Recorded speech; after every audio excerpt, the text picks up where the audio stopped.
Somebody say hallelujah. Hallelujah. God's throne is established. Mercy establishes the throne. That's what got me. You know, I'm gonna tell you. That's why I always tell people when you study, go. I was taught when I was with Pastor Montague. They didn't like him, but he was word oriented. And we would go through. Stephanie knows she came into when she started coming with me there. We go through 100 scriptures a night on one subject. She was like this.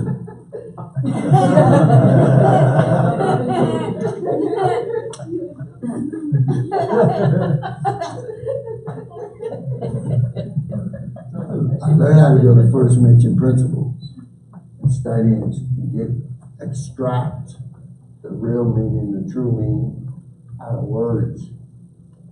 And then, and that was the stamp, but that was good. See? And I still use those things today because they're powerful. They're very, very, very powerful. He used to have a thing called, let's link the chain. Chain. That's what we did. We made all the scriptures went together. It was like a chain. Now, because the only thing we really, listen, the greatest search in life is truth. Amen. Not facts. Truth. Truth overrides facts. Amen. That's the greatest search in life. It's truth. Truth is reality. Yes. We're talking about His reality. Yes. See, if I did a Christian thing on TV, I'll do reality show. All right. God's reality show. Amen. Manifesting His presence. Hallelujah. His face. Let me leave that alone. I just gave somebody $1 million. Take it. I can't do it. This is my platform. I can't do that. That's wrong with some pastors today. They want to be on every platform. And then they wonder why they're underneath it. Doing too much. Isaiah 16:5. And in mercy shall the throne be established, and He shall sit upon it in truth, in the tabernacle of David, judging, seeking, and hasting righteousness. So one time we see judgment, and all we think about, I can be good, brother. No, judgment here is talking about a verdict, a decision God made in your favor. Hasting righteousness. Hasting what is right in your life. Amen. Somebody say amen. Amen. These sentiments concerning the nature of God are expressed over and over throughout the scripture. God's greatest attribute is love. This is connected to the fatherhood of God. You remember, God said, the scripture, Jesus said, He says, for your heavenly Father knows that you have need of these things. Amen? That's what He said. Your heavenly Father. And then Jesus makes a statement in John 17. It just astounds me. Just to hear this, it just gives me chills to think about it. In 17:23, when Jesus says this about us, He says, and that the world may know that thou hast loved you as thou hast loved me. Good God Almighty. Are you listening? It is connected. Say, God wants me healed. God wants me manifestedly healed. There's nothing too hard from God. Who is my Father? Miracles is not too hard. Jesus said He's doing this stuff in the name of a love God who's His Father by a finger. by the very finger of God. Hallelujah. Come on, healing is for me. Miracles are for me. Not just for me to have, for me to administer to others that are in need. In Jesus' name. Amen. Hallelujah. Hallelujah. Then Jesus makes this other astounding statement in John 16. We know in John 16:23 where Jesus said, in that day you don't pray to me. I used to wonder why. Why, Jesus? We can't talk to you. But Jesus was trying to give us an image. Listen, Jesus said, in that day you don't pray to me. You should ask me nothing. But I say unto you, whatsoever you ask the Father, in my name, he will give it you. Then he said, hitherto, up to now, you've asked nothing in my name. They were all asking Jesus, I need you to do this. Jesus, come heal this one. Jesus, this one sick. My servant said, we hungry, Jesus. I mean, they were asking Jesus. But he was saying in the day of his resurrection. We don't have to come to him and ask him for anything. Let me tell you why. Now, he's saying this for a reason. Listen what he said. He says, hitherto, up to now, you ask nothing in my name. I'm telling you to ask, and you shall receive, that your joy may be full. And then Jesus said, these things have I spoken unto you in Proverbs, but the time cometh when I shall no longer speak to you in dark speeches or in riddles. Are you listening to me? Come on, y'all stay with me now, because I'm going to bless you with something. He says, and I shall no longer speak unto you in proverbs or dark speeches, but I shall show you plainly of the Father. What is Jesus saying? Jesus saying, at that day you shall ask in my name, and I say not unto you that I'm going to pray to the Father for you. He said, you know how we are. We try to find the favorite child. I said, you ask them, they'll give it to them. They'll let us go. Get the little one, and think everybody, let the parents listen. Why don't you ask? Because they'll say, yeah. But Jesus said, no, you're the favorite too. He says, he said, I say not to you that I will pray the Father for you. He said, I don't have to do the praying for you. Next verse, he's going to tell you what. For the Father himself loveth you. See, you're just a favorite as I am. Come on, say the Father will do for me what he did for Jesus. Glory to God. Glory to God. And you have believed that I came out from God. What does that mean? God so loved you, he sent. He said, you believe the Father sent me for you. Amen. Y'all scared of me? I got to give you one more of this, and I get excited. Hallelujah. Hallelujah. Hallelujah. Thank you, Father God.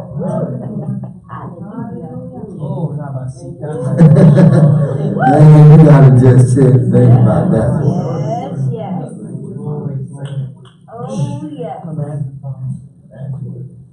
Listen what Jesus said. The 9th verse. As the Father hath loved me, so have I loved you. Continue in my love. He said, I'm loving you with the love the Father gave me for you. Hallelujah. Thank you, Jesus. Thank you.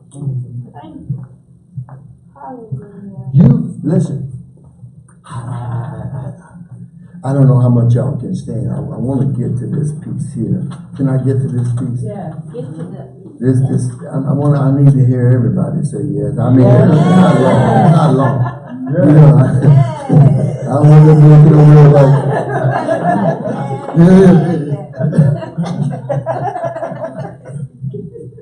But I'm just listen. In 1 John 4:6-8. These are the basis for you receiving manifestation. He loves me. Yeah. 1 John 4:6 says, we believe the love that our Father has, that God has for us. You must believe in it. Father, you love me too much for me to lose my house. You love me too much for my car to be repossessed. You love me too much for me to stay in this position. Yes. Reflecting you. You love me too much. Too much. That's true, man. For me to be struggling with bills. You love me too much. I'm a poor representative. It's in your best interest, Father. That they see. Because I represent you. And you're a good father. Come on, somebody. You love me too much for my house to look like this. You love me too much. Hallelujah. Amen. Amen. Woo.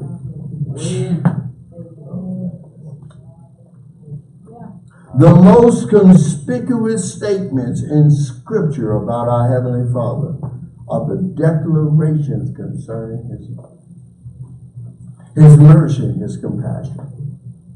There are no other words that can be spoken about God's character that will so inspire us to use our faith as this one.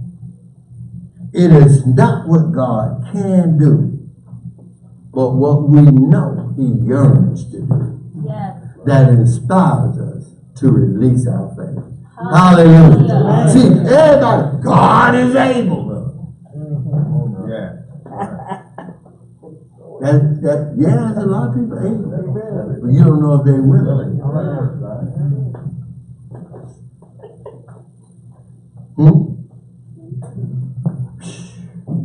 Micah 7 says, who is like 18? Who is like unto thee that pardon iniquity and pass by transgression of the remnant of his heritage? He retaineth not his anger forever, because he delighted in mercy. He delighted in mercy. Hallelujah. He delighted in mercy. Amen. Man, I was reading, I didn't get to it, but in the book of, and you'll see in Ezekiel, next week we'll look at just a short thing. I'm going to get to some real things about why Jesus was the brightness of God's glory, express image of His person. And watch this, and then why you and I are the brightness of His glory and express image of His person. Because we're complete in Him. Let me tell you something. I'm going to get to that because this is so important. Because when Ezekiel says, God said, do I have any pleasure that the wicked die? The people die in their sins and be lost forever. God said, no, I don't have no pleasure. He said, my pleasure when they get the word and they turn to me and live. Amen. Hallelujah. So you have to abandon thoughts that this is for His purpose. God finds no pleasure in sickness and disease. No, we don't. And poverty. No. The things that came by man's disobedience. He finds no pleasure in that. Me struggling, He finds no pleasure in that. Come on, somebody, y'all talk to me. He finds no pleasure. And you got to make that an absolute. And I'm going to tell you, this is what the Lord told me to tell you. When that becomes the absolute, things will find you. Amen. You will see doors that's been open all the time. Because your mind is no longer closed to good. You got to open your mind to good. You got to open your mind to mercy and compassion and His love. This is not let's make a deal. Or password. Are y'all listening to me? Our family feud. There's no need to play games with this. Come on, can somebody shout hallelujah? For the eyes of the Lord running to and fro throughout the whole earth to show, as that word, manifest Himself strong in behalf of those whose heart is perfect toward Him. The NIV says, who is expecting Him. Say, a perfect heart is a heart filled with expectation.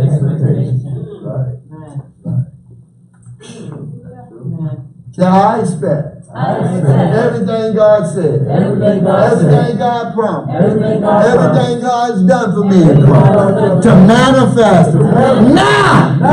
In Jesus' name. Jesus' name. Hallelujah. Hallelujah. Now in Jesus' name. Manifest now. Jesus. Manifest Manifest now. Hallelujah. Manifest now. The translation say he is ever hunting for opportunities.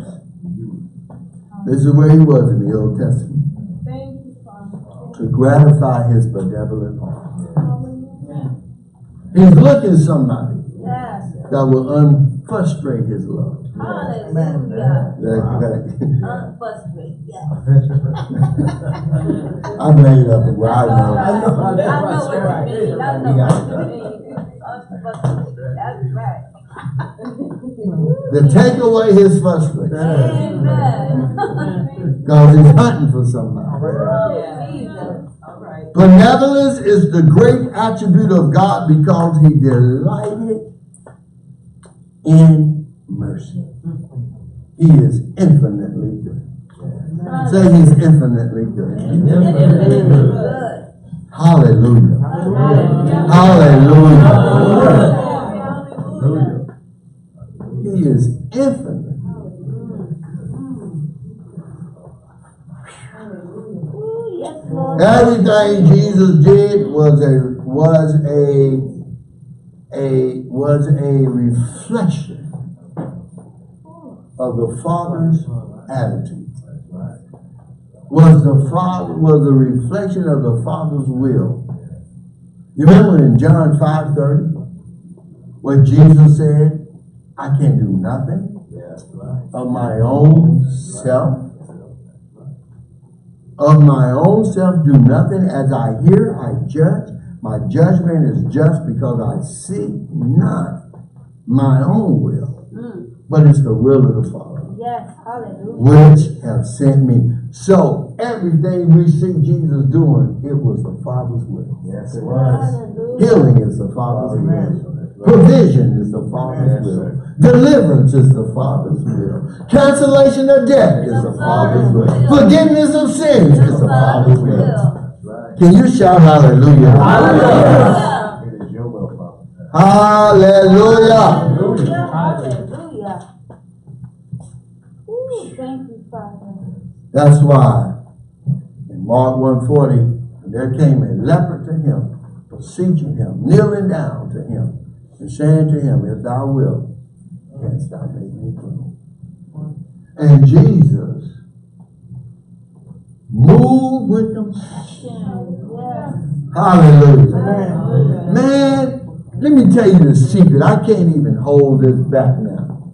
I'm finding out this is the secret.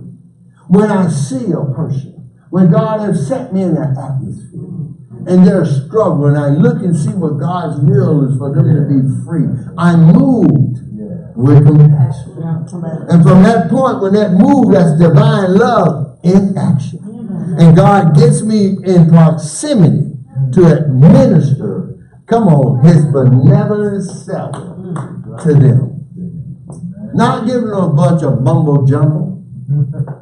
I'm talking about will give them stuff from the Spirit. Yes. Well, I'm taking precedent and authority over what the devil has placed into their life. Because I'm moved with the love of God. I'm moved with compassion. Come on, somebody. And this guy said, if I will, because if you don't know the will of God, you have no basis for faith.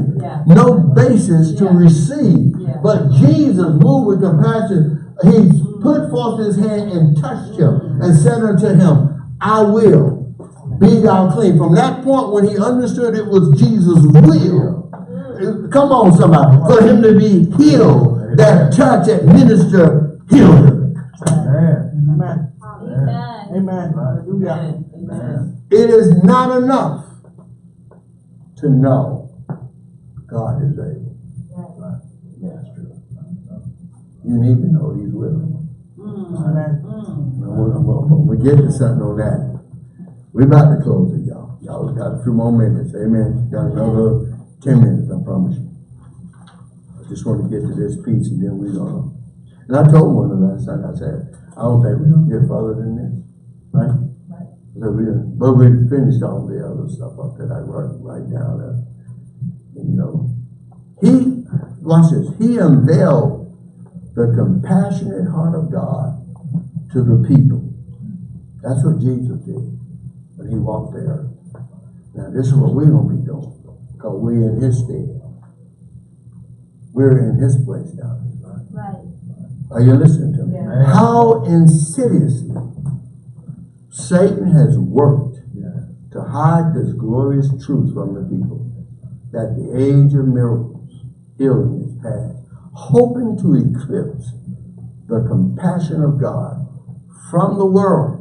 You know, the Bible says, 2 Corinthians 4:4, only God of this good news we hid God this world, blinded the minds of them that believe not. Through traditional teachings, that we have to earn his love and compassion through systems of works. A system of works when we are saved, healed, delivered, forgiven, canceled debt, prosperous by grace through faith. Now you notice in the four gospels, the word insidious means defined proceeding in a gradual, subtle way, but with harmful effects, symptoms, deceitful, sly, treacherous. You see? And this is in an insidious way, he has hid that through traditional teachings. Now, but when you look and say, man, we're saved by grace, are we healed, we're prosperous, we're delivered by grace through faith. Now I wrote down this, you know, I didn't have time for her to put this, but I was sitting there, I said, but you notice in the four gospels, everywhere, when Jesus walked this earth, everywhere where he healed people, he delivered people, set them free, fed people. You know, he never went to them and said, well, how often you been coming to the temple? Well, how you doing with your tithes and your offering? You know what I'm saying? Well, yeah, you're consecrated or not. How holy are you? Only the man was on the exercise the faith they had toward him. To the compassionate Lord. Amen. He never dealt with their shortcomings. No. I understand he told the crew, okay, now go and sin no more, that's something bad come on you. And that sin he was talking about, unbelief. I ain't got time to get into that, because we got so fixed on people missing the mark, and that eclipsed the compassion. That's true. That eclipsed the compassion. God's mercy. But Jesus never went to him and asked him no kind of question. He just told him when he saw faith, he said, that faith is made you whole. Yes, amen. They exercised faith to one, they got what they came for. Yes, Can somebody say amen? Amen. That's right. God's love, veiled by modern theology. God's love is veiled by modern theology. I'm going to tell you why. Because modern theology magnifies the power of God more than the compassion, his eagerness, his yearning, his willingness to use his power toward us. Now you hear a lot of people say this a lot, and this is good, but I think we just have to really put all the right pieces around Scripture. That's why sometimes it may seem like I don't just give you one. I put all the right pieces around it, because I know those pieces don't make it work. Right. Like we'll say, well, you know, he's able to do exceedingly abundantly. Oh, we may have something. That ain't all he said, according to the power that working in us. Well, how do you get the power working in you? Thessalonians tell you it effectually gets at work when you start believing it. Right. We'll say, well, you know, his exceeding greatness of his power. Yeah, but don't leave out toward us who believe. Amen. It's to warn us. Say it's to warn us. According to the working of his mighty power. The Bible describes God's nature as love, merciful, compassionate, and gracious. It is not just faith in God's power alone. Amen. Now, people say, well, you're not supposed to have faith in power. No, you should. The Bible says that our faith should not stand in the wisdom of man, but in the power of God. See, you got it. See, what I do, I listen. That's what I'm saying. Otherwise, we have to be learned. Yes. No, stuff, I don't say amen there. That's right. You know, some people just hold on to one truth, and truth never fights against other truth. That's right. Otherwise, rightly divided. They have to be. And then I heard somebody say, well, you know, there's no scripture say God is power. Yes, it is. It's a film. Thine is the kingdom. Thine is the power. That's right. Thine is the glory. So you got see, these are selected readers. Yeah.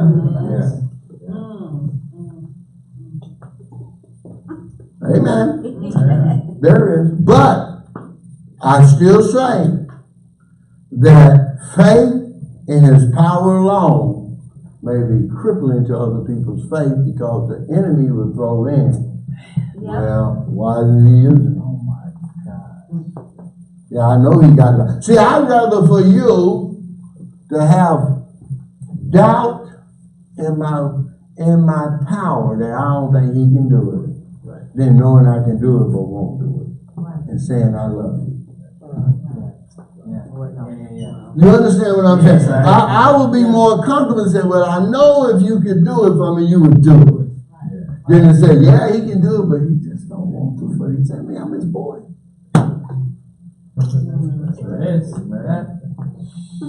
So the Bible describes that the nature of love, God's nature is love, merciful, compassionate, gracious. It is not just in faith in God's power alone. It is also God's willingness to use his power. That's what secures his covenant promises. It is faith in his love and in his will toward me, for me, that secures his covenant promises in my life. Even the word willingness, and I like what F.F. Bosworth said. He said willingness in the Greek, these guys are Hebrew scholars, that's why I like reading this. He said, if you look in the word willingness in the Greek, it is still too tame to express God's eager yearning. It's too tame. He said, that's why you got to use the word compassionate and merciful, because it fully expresses his eagerness to use his power to relieve you of all life ailments. Come on, hallelujah. Woo, Jesus. Hallelujah. Benevolent, defiant, having a disposition to do good, possessing love to mankind and the desire to promote their prosperity and happiness. Let me say that. Are y'all still here with me? Man, this ain't getting me teared up, but I got one more paragraph. I'm done, I promise. Man, a man that said, "Ooh, Jesus!" You know, one that comes in, I said, we gotta redo this one, right? Because the tears, the stains. So, yes, I'm writing, man. I'm writing on stuff like they'll be surprised when you get off under your nose. I'm writing on what they laughing because they know. And I'm just sitting writing, meditating, reading this stuff, God revealing stuff. There's going to be a compassion explosion. Yes, sir. In your life, in your community. Amen. There's people coming to you from all walks of life. And just as Jesus instantly healed them, instantly manifested the compassion of God, it will be instantly. manifested in your life. Hallelujah. Some of you, and this thing is so deep that God can't wait for things to be so right with you. Some of you going to start getting healed while you healing. Some of you going to get debt free while you helping somebody. Y'all still. He has an eager you. He just needs somebody to catch the concept and make it known. Hallelujah. Come on, say the Lord is good. The Lord is full of compassion. With no anger. For he is good. His tender mercies over all his words. Amen.